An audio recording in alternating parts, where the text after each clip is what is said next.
and welcome to another episode of For the Glory, an athlete empowerment production series brought to you by the Wattle Nest.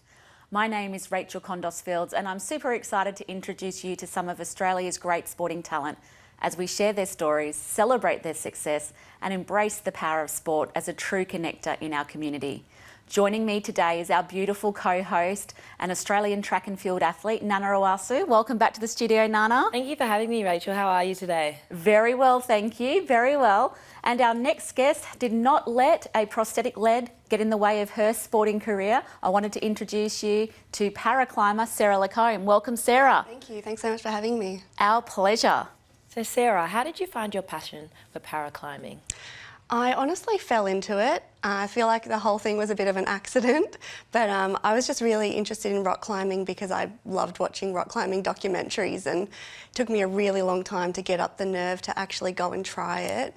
But once I did, I just kind of fell in love with the sport and the community, and I ended up finding the adaptive or paraclimbing community through a group called Adaptive Climbing Victoria, and that just kind of really spurred my love for the sport as a whole and for competition climbing as well. Rock climbing is going through the charts with participation. Do you find that it is easy to get into para climbing, and is there a lot of facilities around Australia that you can train at? Oh, there are, I guess, different levels of accessibility depending on what kind of climbing you're trying to do. So bouldering, for example, is massively popular because it is so easy to get into. All you really need to go bouldering is a pair of climbing shoes. But in terms of rope climbing, there is a few more barriers in terms of getting involved because there's more equipment involved. And in terms of paraclimbing, it can be difficult because a lot of climbing facilities aren't super accessible. But I guess that's why groups like Adaptive Climbing Victoria exist, to try and break down some of those barriers and provide more inclusive opportunities for people with disabilities to get involved in climbing. In terms of training facilities, there's a lot of climbing gyms around Melbourne, so lots of options to choose from. But in terms of the types of walls and routes that we're climbing in a World Cup, for example, those types of facilities don't really exist in Australia. Sarah, you had your leg amputated as a baby. Yep. Did you ever feel like that was a barrier to sport? Definitely. It was for me in the beginning for climbing, although when I was a kid I was involved in so many sporting programs specifically for kids with disabilities, so I did feel like there was a place for me in sport, but a lot of those programs really focused on really well-established para sports like swimming and athletics, and didn't tend to include, I guess, more niche sports like rock climbing. So when I decided I wanted to try rock climbing for the first time, I did think that my leg was a barrier, but I think that was probably a limit that I kind of put on myself, and that's something that I had to overcome. And I know before rock climbing you were pretty good at swimming, but Yep. did you, with all of the sports that you did you see your leg as a barrier? Swimming, definitely no. I think just because para swimming is so well established and pretty well supported in Australia. Yeah, I have tried a lot of other sports. I've done karate and netball and things like that, and yeah, it has been a barrier in some of those, but I guess that's one reason why rock climbing actually is such an amazing adaptive sport, because everybody approaches a climb differently based on their own body and their own abilities, and so you can adapt the way that you climb a route just based on how your body works, and every single person approaching a climb has that in their mind. And for me, that just involves, how do I do this when I can't feel a hold under my foot or I can't bend my ankle, things like that. Absolutely fascinating. You are relatively new to rock climbing, but you have managed to medal at every international tournament you've participated in since beginning. How did you go from amateur to the best in the world so quickly? And what does a week look like for you, Sarah? Yeah, I think that's the kind of part of rock climbing that I feel like I fell into, because I didn't actually realise when I started climbing that it was a competitive sport, or there was this sport aspect to it. And it was the founder of Adaptive Climbing Victoria that told me, hey, we've got a state level competition happening and there's a para category. Would you like to participate? And I thought, well, that's awesome. I'm so glad that there's a para category. I'm going to sign up to this just so that they know that people are interested in this, and so that they don't get rid of the para category. I'm just going to put my name down as a number. And I tried it out and I absolutely loved it.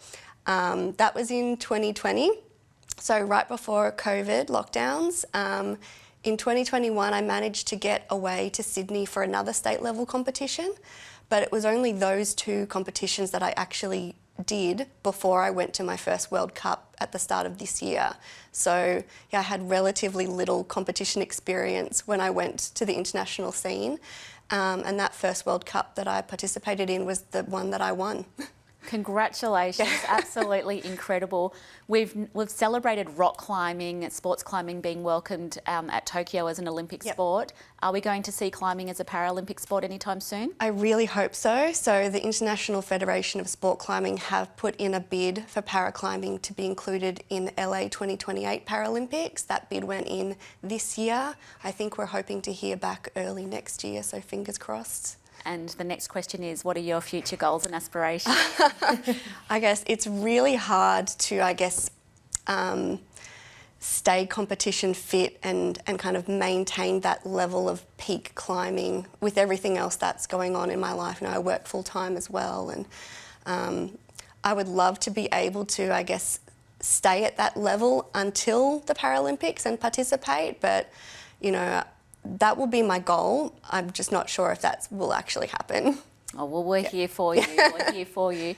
Very quickly as well, I know that we talked about the amputated leg being a little bit of a barrier, not that it's got in the way of anything for you, but I imagine as well there's a lot of travel commitments, financial barriers, lack of funding with a relatively new sport. Can you talk us a little bit about some of the challenges you and fellow climbers face? Yeah, so it is a really niche sport with a really small community, so there are a lot of financial barriers for us in terms of being able to get sponsors and to get that kind of, level of exposure that we need to get sponsors that are going to help us get overseas to compete. For paraclimbing, the international competition seasons usually run over about 2 or 3 months, and those competitions are across the US and Europe. So being able to, take that amount of time off work, pay to travel, pay to stay overseas for that amount of time is a massive financial barrier for us. Especially, as disabled athletes, we tend to have, some extra costs involved because we have specific needs around travel and accessibility. So yeah, it's really hard to actually find the money and the time to get overseas to compete. And as I mentioned before, we don't really have the kind of training facilities that we would ideally like in Australia. So being able to be overseas just for training even is a massive advantage in terms of doing well at overseas competitions.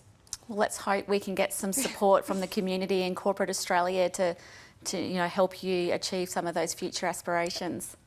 You talk about work and financial struggles. How do you balance that with training and life? Yeah, that's probably my biggest struggle because I do work full time and I'm just, training as much as I can outside of work hours. I have a very structured week so that I can fit in everything that I need to do. In terms of what kind of training I'm doing, I'm training 6 days out of the week at least. Usually across, strength and climbing sessions, and then yoga and Pilates, and then I also, have to go to the physio and have other kind of recovery supports and things like that I need to be doing every week. So it's incredibly difficult to be able to do all of these things at once and still feel like I'm performing at my peak in both climbing and at my job. You talk about training, yoga, Pilates and all the sessions you do. How important is a support system to you? It's massively important, and I think in such a small sport like rock climbing, a lot of those supports just aren't there. In terms of paraclimbing in particular, because it's not a Paralympic sport yet, we don't have access to supports through things like the VIS, the AIS, and so a lot of those supports that we have to seek on an individual level, and we have to pay for them ourselves as well. Thank you so much for sharing your story with us today. I know that there's some people at home that might be trying to find the right sport for them. They might have other barriers in their lives or think that sport isn't for them. What's your advice for people at home? Rock climbing is for everybody. It is such an amazing adaptive sport, and it really can be adapted to any level or any ability. You know, if you think that you can't get up a rock climbing wall, I can almost guarantee that you're wrong. There is a way that we can get you up that wall. If you want to get involved, then absolutely get in touch with Adaptive Climbing Victoria, or you know, your state level sport climbing organisation, and find out how you can get involved.